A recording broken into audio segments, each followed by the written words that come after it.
दरम्यान दुबईमध्ये अडकलेल्या नागरिकांच्या मदतीला एकनाथ शिंदेंनी धाव घेतली आहे।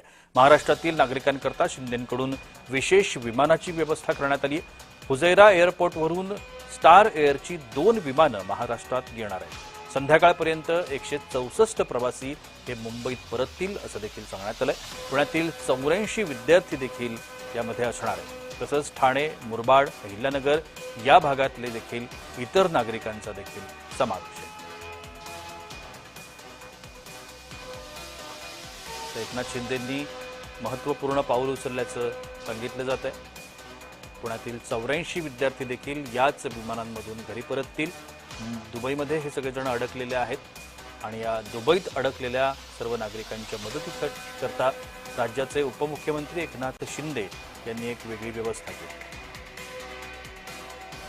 फुजैरा एअरपोर्टवरून स्टार एअरची 2 विमानं ही एकनाथ शिंदे यांनी त्यांच्या संपर्कामधून त्या ठिकाणी त्यांची व्यवस्था केली आहे। यामधून जवळजवळ 164 प्रवासी हे भारतात मुंबईत परत येणार आहेत। आपण या सगळ्या संदर्भात अधिक माहिती घेण्याचा प्रयत्न करूया। शुभम उमाळे आमचे प्रतिनिधी आता माझ्यासोबत आहेत। शुभम, एकूणच काय माहिती आहे? प्रशांत सर, खरं तर दुबईत अडकलेल्या महाराष्ट्रातील नागरिकांसाठी उपमुख्यमंत्री एकनाथ शिंदे यांच्याकडून विशेष विमानाची व्यवस्था करण्यात आलेली आहे आणि संध्याकाळी 164 प्रवासी जे आहेत ते आज मुंबईमध्ये दाखल होणार आहेत।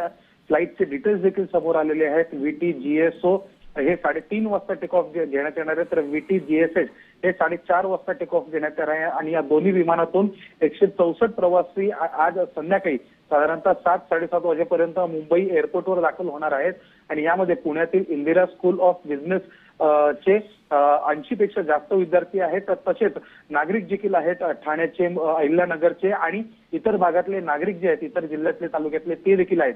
कुठेतरी उपमुख्यमंत्री एकनाथ शिंदे यांनी कोणत्याही प्रकारचं संकट महाराष्ट्राच्या नागरिकांवर किंवा भारतीय नागरिकांवर आलं तर नेहमी आपला एक पाऊल पुढे ठेवत नेहमी मदत करताना दिसून आलेत आणि अशामध्ये आता ज्या पद्धतीने सर्व युद्धाची परिस्थिती सगळीकडे दिसून येत आहे, यामध्ये देखील त्यांनी 2 विशेष विमानांची व्यवस्था ही केलेली आहे। त्याच्यामध्ये सर्वात पहिली 2 विमानं ही आज टेक ऑफ होत आहेत दुपारी, तर संध्याकाळपर्यंत मुंबईत येतील आणि साधारणतः 125 लोक हे पहिल्या टप्प्यात जे आहेत ते येणार आहेत आणि साधारणतः 500 पेक्षा जास्त लोकांचं स्थलांतर जे आहे ते आपल्या मायदेशी परत होताना दिसून येईल। प्रशांत सर, नक्कीच धन्यवाद शुभम, आपण दिलेल्या या विस्तृत माहिती करता।